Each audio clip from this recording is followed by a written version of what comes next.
guys, how are you? I just got back from research and got ready to go out to dinner with some coworkers. For those of you who don't know, I work at Shands as an MLA.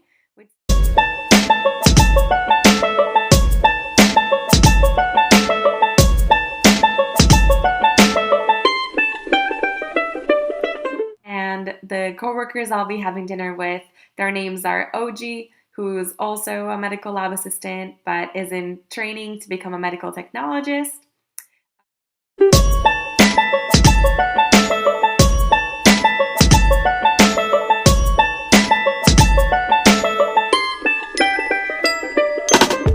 Brian, who is currently already a medical technologist, and Mark, who is the supervisor of the main lab, which is called the core lab. So that's where they receive specimens for all kinds of tests from all around the hospital, some of which come to our lab, which is the microbiology lab, where OG and I work along with Brian. So while we're at dinner, I'm going to be asking them a few questions about their jobs so that you can get a feel for what it is that they do.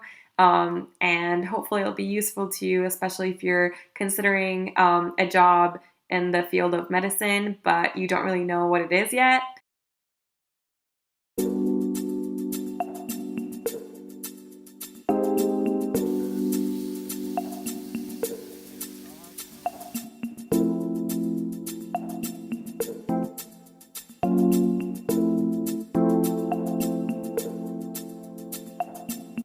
Hi, I'm Brian Dizinkowski. I am a professional inventor and show tube singer. But how I know these people is I'm a medical technologist as well at Shands Hospital right now, and I work up culture. Hey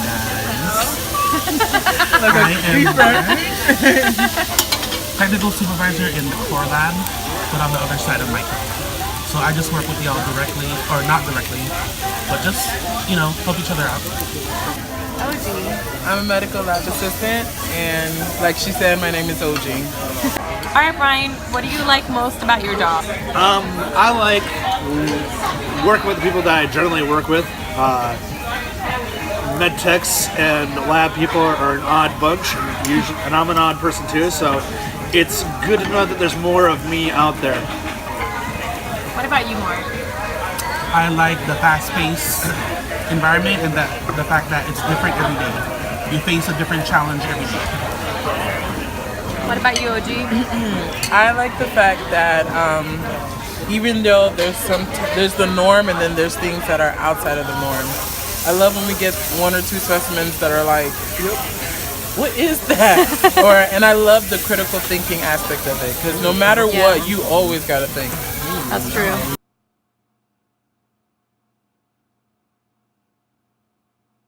You're cut out from the best, you're cut out from the worst. Working in patient care, I had a job where I was at Moffitt Cancer Center and doing direct patient care, collecting stem cell transplants.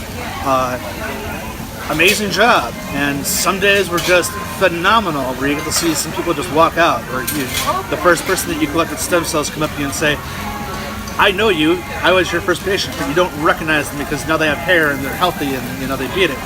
But you also don't get to see the guy that can't accept anything past the first stage of dying. They're on stage 1 when they really should be at 5. And they're gone in 2 days. Those things are hard, and it's kind of nice being in the lab to avoid that.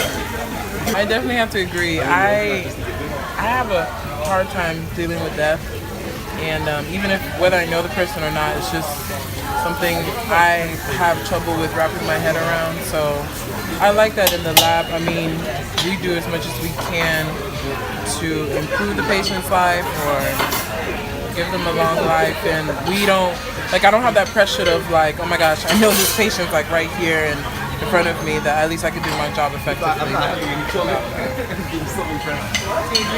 So it's really dependent on the nurse. Give us a good sample, we give you a good result. So it's also up to nursing and the doctors to give us a decent sample. So that's the whole point of diagnosing properly. But yeah.